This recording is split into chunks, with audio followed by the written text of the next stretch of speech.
Hi అండి. ఈరోజు నేను సందువ చేప ఫ్రై చేస్తున్నాను. ఎలా చేస్తున్నానో చూసేయండి.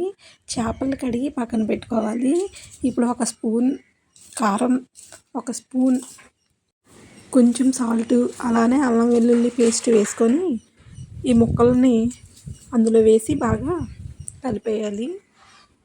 ఇది పావుగంట నానబెడితే సరిపోతుంది.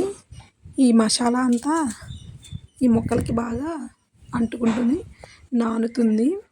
చాలా టేస్టీగా ఉంటుంది. ఇదిగోండి, కొంచెం కొత్తిమీర వేసుకుంటే ఇంకా టేస్టీగా ఉంటుంది. ఈ వీడియో మీకు నచ్చినట్టయితే లైక్ చేసి, షేర్ చేసి, సబ్స్క్రైబ్ కూడా చేసుకోండి. ఇలాంటి వీడియోస్ మీకు ఇంకా వస్తూనే ఉంటాయి. సందువ చేప చాలా టేస్టీగా ఉంటుందండి. ఇప్పుడు కళాయి పెట్టుకొని అందులో ఆయిల్ వేసుకొని, ఆయిల్ హీట్ అయిన తర్వాత ఒక్కొక్క ముక్కని వేసుకొని బాగా ఫ్రై చేసుకోవాలి. ఈ ముక్కల్ని బాగా ఆయిల్లో ఫ్రై చేసుకోవాలి. చాలా టేస్టీగా ఉంటుంది.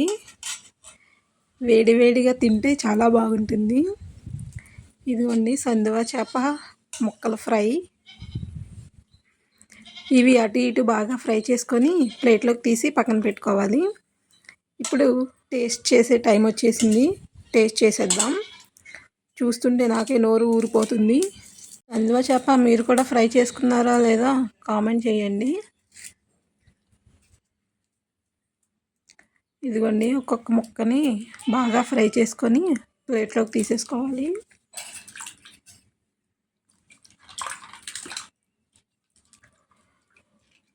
ఆయిల్ ఎక్కువ వేసుకుంటే చాలా క్రిస్పీగా ఫ్రై అవుతుంది.